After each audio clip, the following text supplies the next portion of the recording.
संत गालियाँ देता था, ग्वाला, चोर, माखन चोर, व्यभिचारी, सब बातें करता था। तो कृष्ण भगवान ने कहा बुआ इसके 101 गलतियों को मैं माफ़ करूँ, 100 गलती माफ़ करूँ, 100 से जहाँ 101 होगा इसका मैं सिर्फ घर से रखा। और वही शिशुपाल जो है पानी पी पी करके गाली देता था।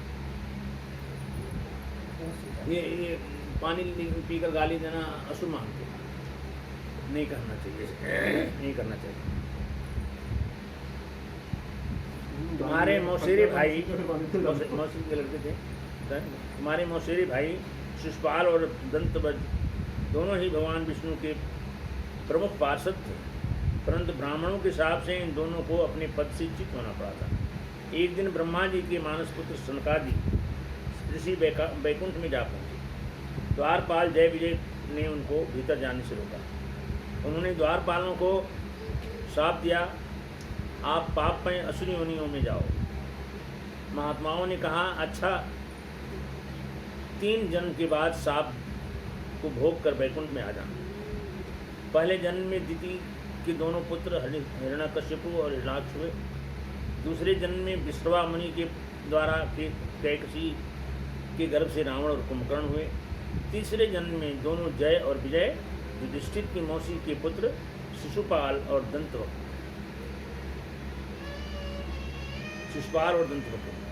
श्री भगवान श्री कृष्ण के चक्र का स्पर्श प्राप्त होते ही उनके सारे पाप नष्ट हो गए, जय विजय शाप से मुक्त हो गए।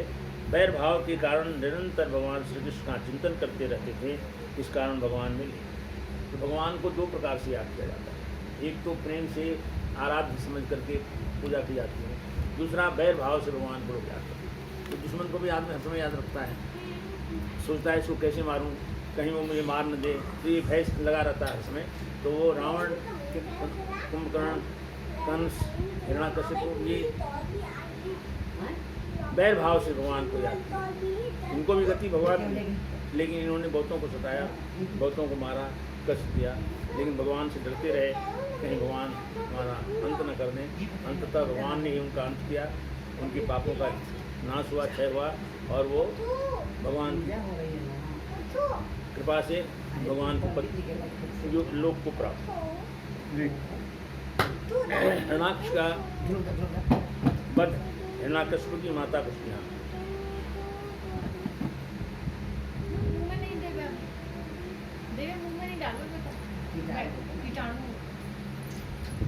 श्री सुखदेव जी कहते हैं कि भगवान ने वराह अवतार धारण किया, हिरण्याक्ष को मार डाला। यह सुनकर उसका भाई हिरण्याकश्यपु ने आग में गोला होकर संपूर्ण दैत्यों और दानवों से कहा कि अब मेरे भाई के दुश्मन को त्रिशूल से गला काट कर मार डालूंगा।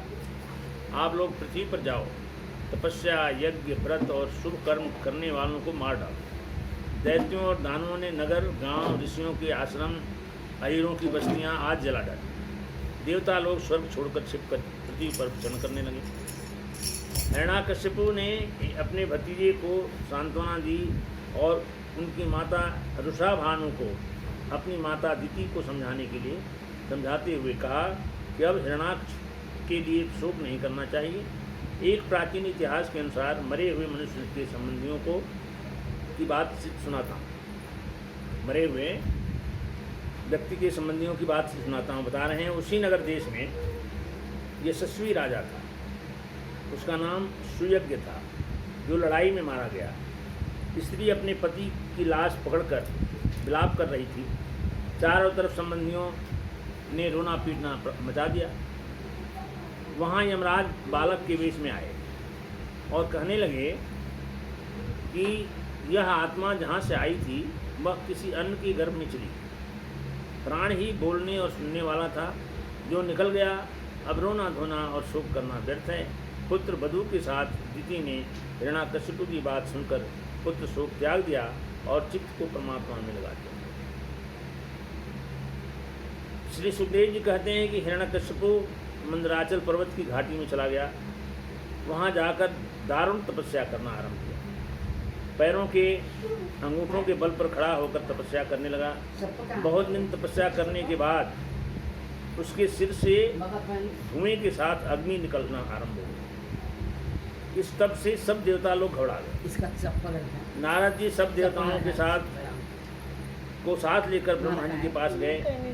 वहाँ सबने मिलकर ब्रह्मा जी से प्रार्थना की, आप इस घोर दुख से जल्दी छुटकारा दिलाइए, हम उसके तप से जले जा रहे हैं। ब्रह्मा जी ने कहा, देवताओं शांति धारण करो। ब्रह्मा जी हिरण्यकशिपु के पास गए जहाँ वह तपस्या कर रहा था। ब्रह्मा जी ने कहा, बेटा आपकी तपस्या सिद्ध हो गई, मैं तुम्हें वरदान देने के लिए आया हूँ। दैत्य बोला, यदि आप मुझे अभिष्ट वर देना चाहते हैं तो सुनो, मेरी मृत्यु मनुष्य हो, देवता हो, दैत्य हो, नागादि हो, किसी से भी नहीं हो। भीतर बाहर दिन रात में अस्त्र शस्त्र से पृथ्वी और आकाश में कहीं भी मेरी मृत्यु न हो। ये हिरण्यकशिपु ने भगवान ब्रह्मा जी से वर मांगा। आपकी जैसी महिमा है वैसी ही मेरी महिमा है, आपकी जैसी महिमा है वैसी ही मेरी भी महिमा हो। ब्रह्मा जी ने तपस्या से प्रसन्न होकर वर दे दिया। वर पाकर वह निडर हो गया। वह मनमानी उत्पात मचाने लगा। महाप्रतापी दैत्य ने तीनों लोकों, देवताओं, असुरों, नरपतियों, गंधर्वों, गरुण, सर्प, सिद्धों, चारणों, विद्याधरों, ऋषियों, पितरों के अधिपति मनु, यक्ष, राक्षसों, प्रेतों,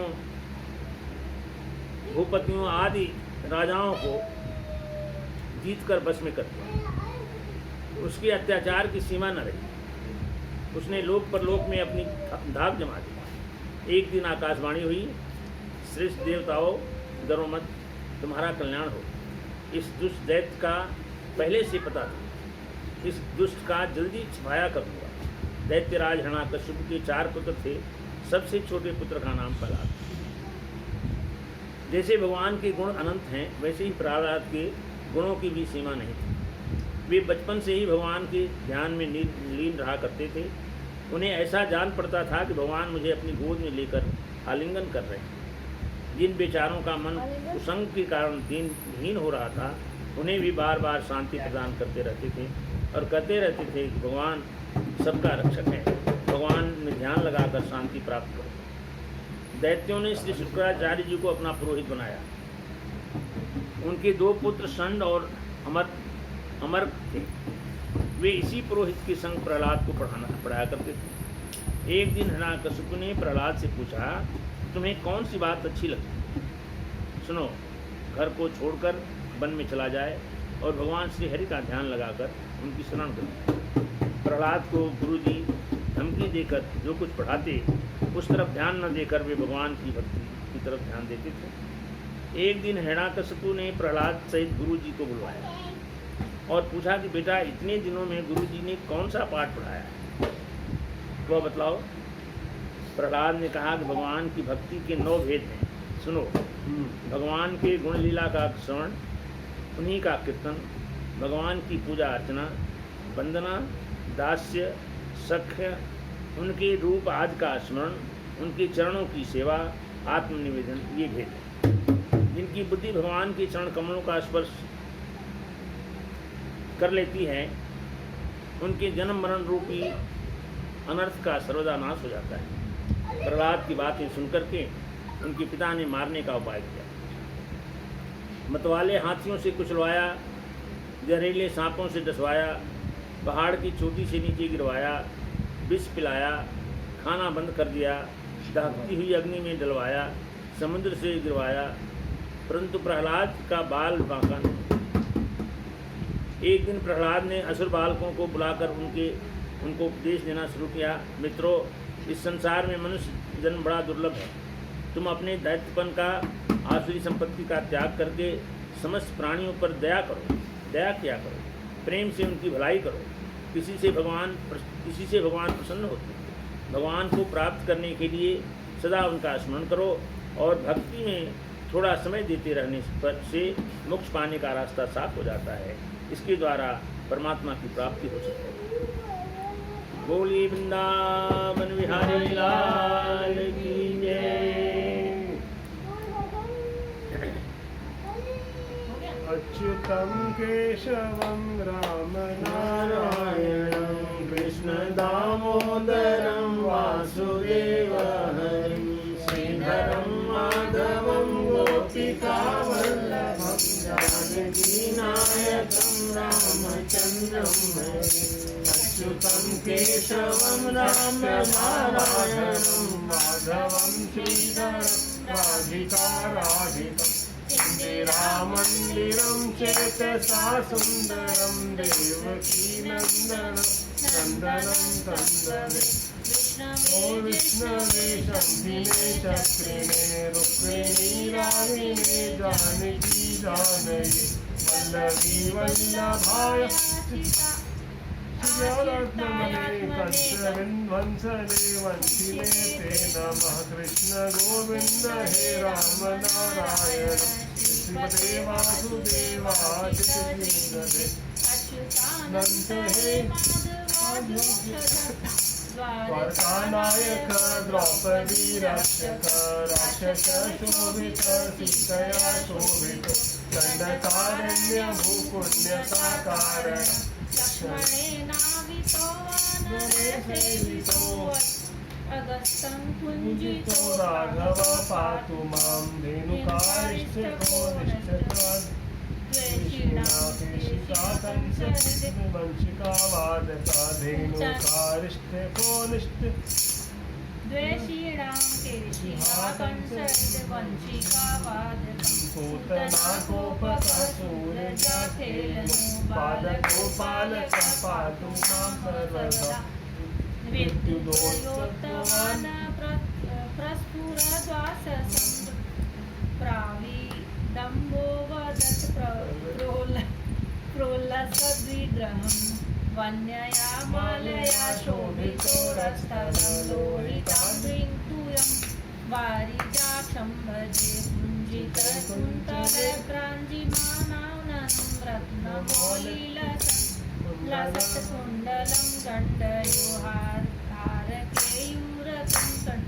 कण्टणप्रोज्ज्वलं मुञ्जलं श्यामलं सम्भजे अच्युतं माधवं गोपिका वल्लभं जानकी नायकं रामचन्द्रं भजे अच्युतं केशवं राम नारायणं कृष्ण दामोदरं वासुदेवं श्रीधरं माधवं गोपिका वल्लभं जानकी नायकं रामचन्द्रं भजे अच्युतं केशवं राम नारायणं कृष्ण दामोदरं वासुदेवं श्रीधरं माधवं गोपिका वल्लभं जानकी नायकं रामचन्द्रं भजे अच्युतं केशवं राम नारायणं कृष्ण दामोदरं वासुदेवं श्रीधरं माधवं गोपिका वल्लभं जानकी नायकं रामचन्द्रं भजे अच्युतं केशवं राम नारायणं कृष्ण दामोदरं वासुदेवं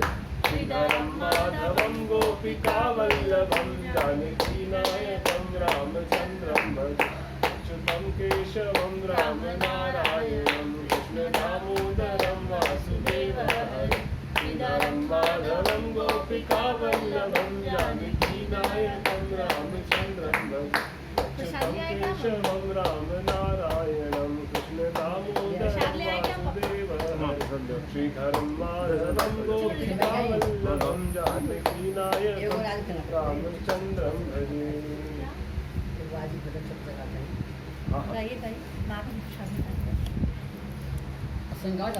कवन फुल्लव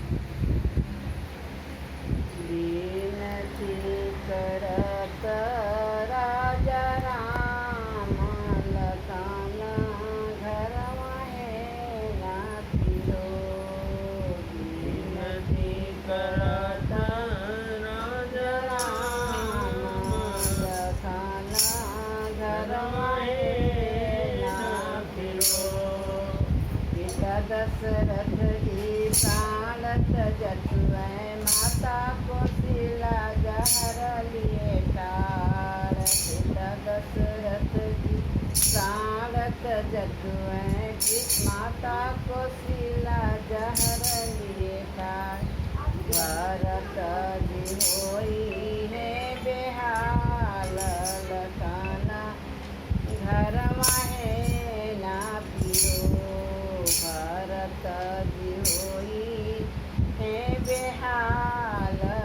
लखन घर माहे ना पियो विनती करत राजा राम लखन घर माहे ना पिरो कुश ओढ़न कुश दासन भैया बन फल मिलत आहार कुश ओढ़न कुश दासन भैया बन फल मिली आहार बाघ शेर बन बहुत व्याकुल बाघ शेर बन बहुत व्याकुल बोली है तजईब डेराई लखन घर माहे ना पिरो विनती करत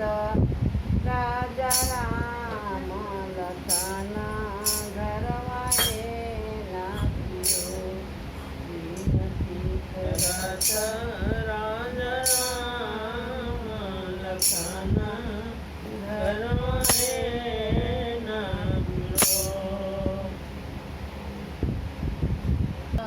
सत्संग ही बहाना है दुनिया वाले क्या जाने मेरा रिश्ता पुराना है शाम तुझे मिलने का सत्संग ही बहाना है गोकुल में ढूंढा तुझे मथुरा में पाया गोकुल में ढूंढा तुझे मथुरा में पाया गोकुल में ढूंढा तुझे मथुरा में पाया वृंदावन की गलियों में मेरा श्याम का बसेरा है वृंदावन की गलियों में मेरे श्याम का बसेरा है श्याम तुझे मिलने का सत्संग ही बहाना है श्याम तुझे मिलने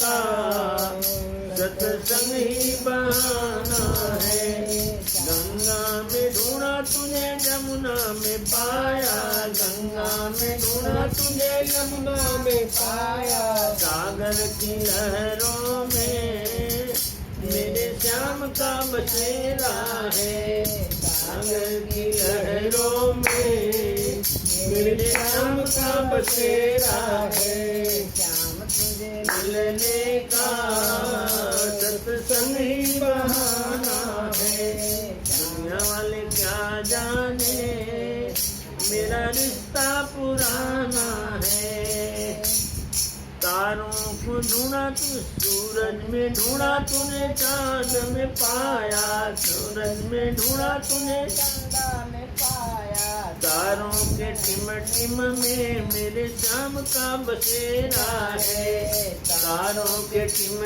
टिम में मेरे श्याम का बसेरा है श्याम तुझे मिलने का सत्संग ही बहाना है दुनिया वाले क्या जाने मेरा रिश्ता पुराना है महलों में ढूंढा तुझे मंदिर में पाया महलों में ढूंढा तुझे मंदिर में पाया हाँ भक्तों के हृदय में मेरे श्याम का बसेरा है भक्तों के हृदयों में मेरे श्याम का बसेरा है श्याम तुझे मिलने का सत्संग ही बहाना है सत्संग ही बहाना है तुम ही मेरे माता पिता तुम ही मेरे बंधु सखा तुम ही मेरे माता पिता तुम ही मेरे बंधु सखा दुनिया वाले क्या जाने मेरा रिश्ता पुराना है रिश्ता पुराना है शाम तुझे मिलने का सत्संग ही बहाना है शाम तुझे मिलने का सत्संग ही बहाना है। बोलो बाके बिहारी लाल की जय।